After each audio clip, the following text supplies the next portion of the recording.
It is December the 16th in 2023. Hawks officers walked into a residential complex in Georgia CBD and found two young Nigerian girls trapped in what investigators would call a brothel. Patients Precious Abudu, Success Egabor, and Nontobeko Mathunjwa had trafficked these children across continents, installing them in bedrooms where their bodies became merchandise sold to strangers. The girls had been promised better lives, given false documents, moved through systems designed to protect them by people determined to exploit them. For months, they were advertised online while imprisoned in rooms that looked like any family home, until someone found the courage to call the Hawks and report that children were being held against their will. The traffickers had chosen their location perfectly. It's a normal residential building where neighbors wouldn't question unusual visitors, where family housing provided perfect camouflage for modern slavery. This is Brick and Blood, South African Town Tales.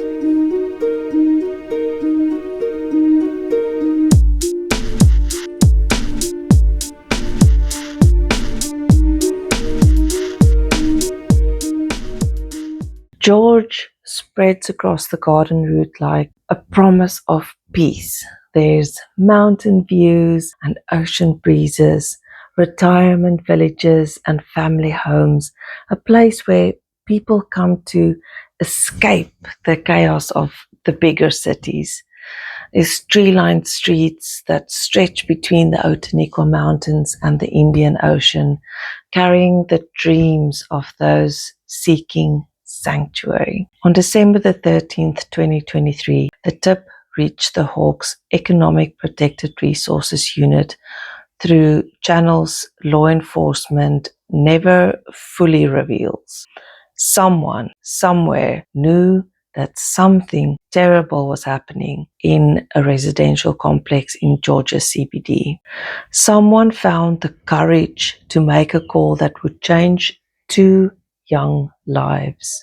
The information was specific enough to act on. Young girls were being held against their will in what appeared to be an ordinary home. They were being forced into prostitution, their freedom stripped away by people who saw them as commodities rather than human beings. Patients Precious Abudu, 35, Success Egabor, 42, and Nontobeko Mathunjwa, 36, had created a trafficking network that stretched from Nigeria to the Garden Route. Two of them were Nigerian nationals operating in South Africa, and one was a South African. Together, they had built an operation that turned children into profit. The Hawks moved carefully. These cases require precision. One mistake could alert the traffickers, giving them time to move or harm their victims. Working with the Department of Home Affairs, investigators planned a coordinated response that would ensure the safety of any victims whilst also gathering evidence for prosecution. On December the 16th, 2023, 3 days after the initial tip, the Hawks struck. They descended on the residential complex in Georgia CBD, a building that looked like any other family home from the outside. But inside, they found evidence of a crime that spans across the continent and destroys lives: human trafficking. Two young Nigerian girls were rescued from what investigators would later describe as a brothel. The girls were found in a state that spoke of systematic exploitation. They were controlled, confined, forced to service clients who paid their captors for access to children's bodies. The investigation that followed revealed the cold mechanics of modern slavery. The girls had been trafficked from Nigeria into South Africa through networks that specialize in moving human beings like cargo. They were given false documents. They were coached on lies to tell border officials. They were moved through systems designed to protect them by people who were determined to exploit them. Once in George, they were put in the residential complex and advertised to clients. The house became their workplace and their prison, a place where their captors could control every aspect of their lives while presenting a normal face to the neighborhood. Success Egabor and Patience Precious Abudu, as Nigerian nationals, likely served as handlers and coordinators, people who could communicate with the victims in their native language while understanding the systems they needed to navigate in South Africa. Nontobeko Mathunjwa, as a South African citizen, provided local knowledge and connections necessary to operate within the domestic market.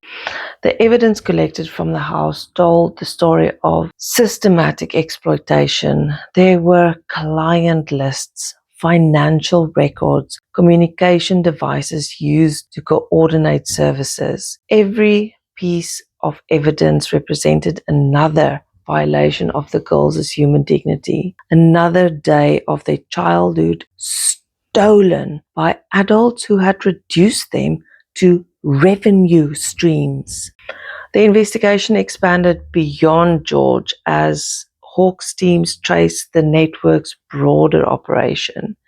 Additional arrests were made in Cape Town, revealing connections that stretched across the Western Cape. This wasn't an isolated crime. It was part of a larger system that moves vulnerable people across borders to feed markets that exist because societies choose to look the other way. From December 2023 through to May 2024, the investigators built their case methodically. Trafficking prosecutions require extensive documentation. There has to be proof of movement across borders, evidence of control and exploitation, and also a demonstration of the victim's inability to leave freely. Each element must be established beyond a reasonable doubt. The girls were placed in protective care while the legal process unfolded. Trafficking victims require specialized support, medical care for physical trauma, psychological counseling for emotional wounds, and legal protection from both their traffickers as well as immigration consequences. And then also on top of that, social services to begin rebuilding lives that were hijacked by criminals. The case moved through the courts with the weight of international attention. Human trafficking prosecutions send signals about a country's commitment to protecting vulnerable people and disrupting criminal networks that treat human beings as merchandise.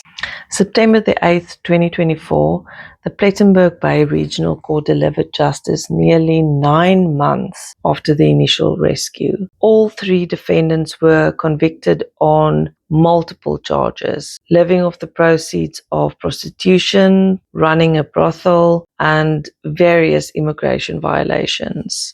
The convictions represented more than legal success. They validated the experiences of 2 girls whose voices had been silenced by criminals who profited from their suffering. The court recognized that what happened in that George house wasn't business. It was slavery disguised as commerce. But even as justice was served in the courtroom, questions remained about the systems that had failed these children. How had they been moved across international borders without detection?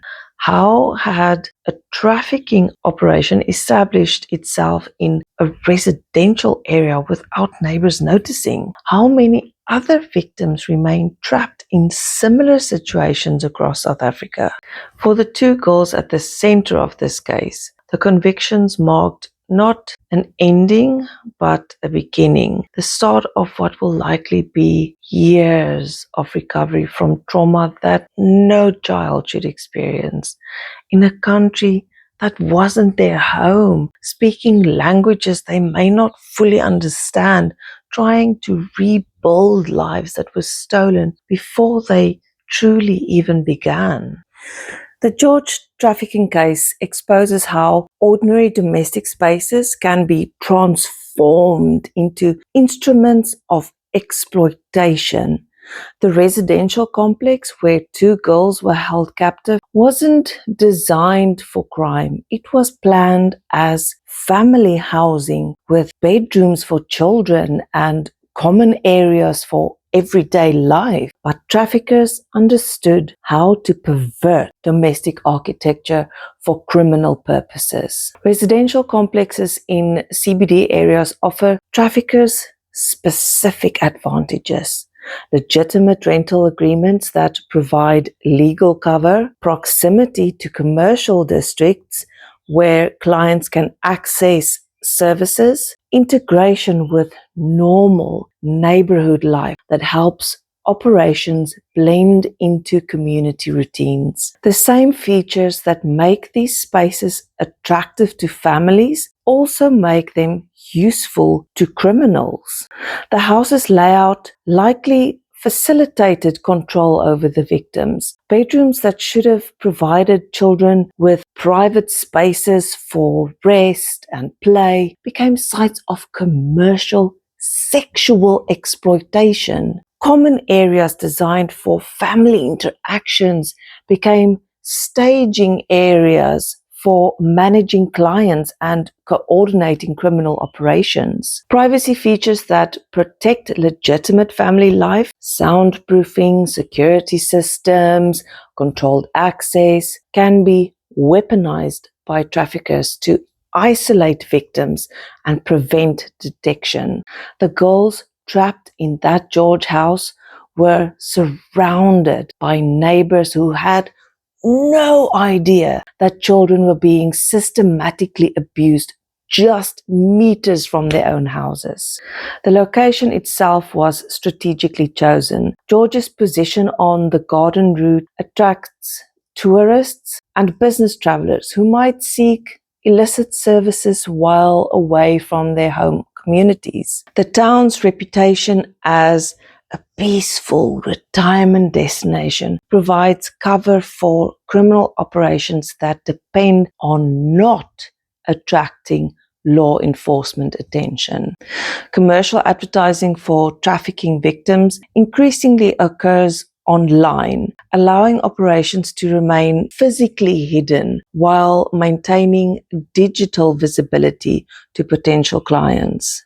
The George House could operate as a brothel without obvious external signs, with all client communications and service coordination happening through digital channels.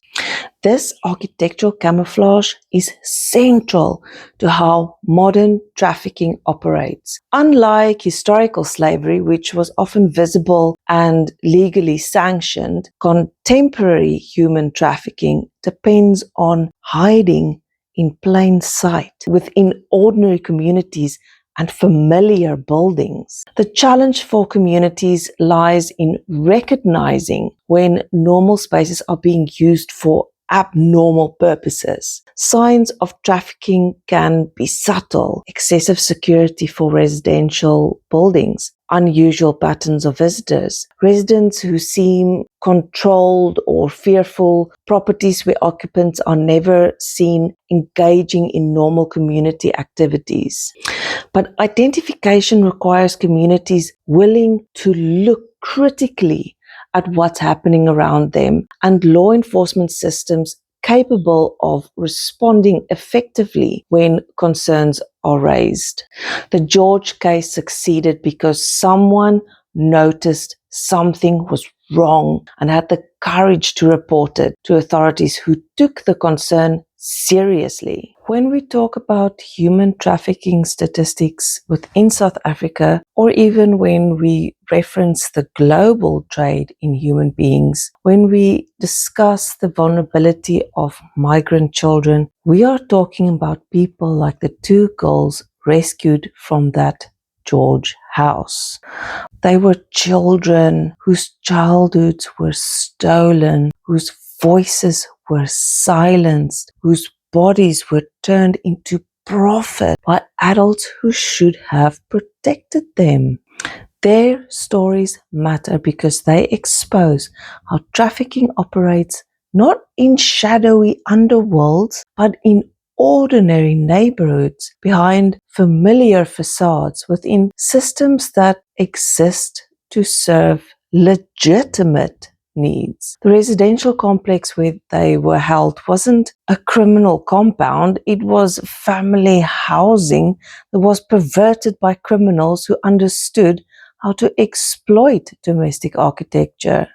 These girls represent thousands of trafficking victims across South Africa and millions worldwide whose suffering remains invisible because it occurs in spaces designed to appear normal. Every day they spent trapped in that George house was a day of childhood stolen, of trauma accumulated, of dreams deferred by adults who reduced them to revenue sources. Their courage in cooperating with investigators wasn't just personal bravery, it was a blow against criminal networks that depend on victim silence to operate. Every trafficking prosecution that succeeds because victims find their voices makes it harder for criminal organizations to treat human beings as disposable merchandise. The three people who trafficked them weren't monsters from distant places. They were ordinary people who made extraordinary evil choices, who looked at vulnerable children and saw business opportunities rather than human beings deserving protection. Convictions alone don't heal the trauma these girls experienced or address the conditions that made them vulnerable to begin with. They deserve comprehensive support to rebuild lives that were hijacked before they truly began. Medical care, psychological counseling, education, legal status that allows them to remain safely in South Africa if returning to Nigeria isn't safe. Most importantly, their voices matter because they survived. They found the strength to cooperate with investigators, to testify about their experiences, to help ensure that the people who trafficked them faced justice. In a crime that depends on victim silence, their decision to speak became an act of resistance against the systems that tried to erase them. They deserve to be remembered not just as victims of trafficking, but as survivors who helped break a criminal network that was destroying lives for profit. Their courage in speaking truth about people who tried to reduce them to merchandise may have saved other children from the same fate. The two girls rescued from the George house remind us that behind every trafficking case are human beings whose lives matter, whose suffering demands justice, whose survival requires community's commitment to protecting the most vulnerable among us from those who would exploit their vulnerability for profit. The residential complex in Georgia CBD still stands, but it will never again be just family housing. The Hawks investigation exposed how ordinary homes can become sites of extraordinary evil when inhabited by people willing to traffic children for profit. Patients Precious Abudu, Success Egabor, and Nontobeko Mathunjwa are serving time for their crimes, but the two girls they trafficked face years of recovery from trauma that no children should experience. Their journey from victims to survivors continues beyond the courtroom victories that brought them justice. In Garden Route communities that pride themselves on safety and family values, their story echoes as a reminder that human trafficking isn't a distant problem. It's a present danger operating within familiar neighborhoods behind normal facades under the cover of ordinary life. Two young girls found the courage to transform their suffering into justice. Their story demands that we remain vigilant, that we notice when something seems wrong, that we act when vulnerable people need protection. If this story moved you or made you think differently about your neighborhood, please follow Brick and Blood on your favorite podcast app. And if you're watching on YouTube, please like, subscribe, and share this episode. Your support means that we can bring these cases to light and keep them in the headlines. Thank you for listening. Walk softly, question deeply, and remember, every wall has a story.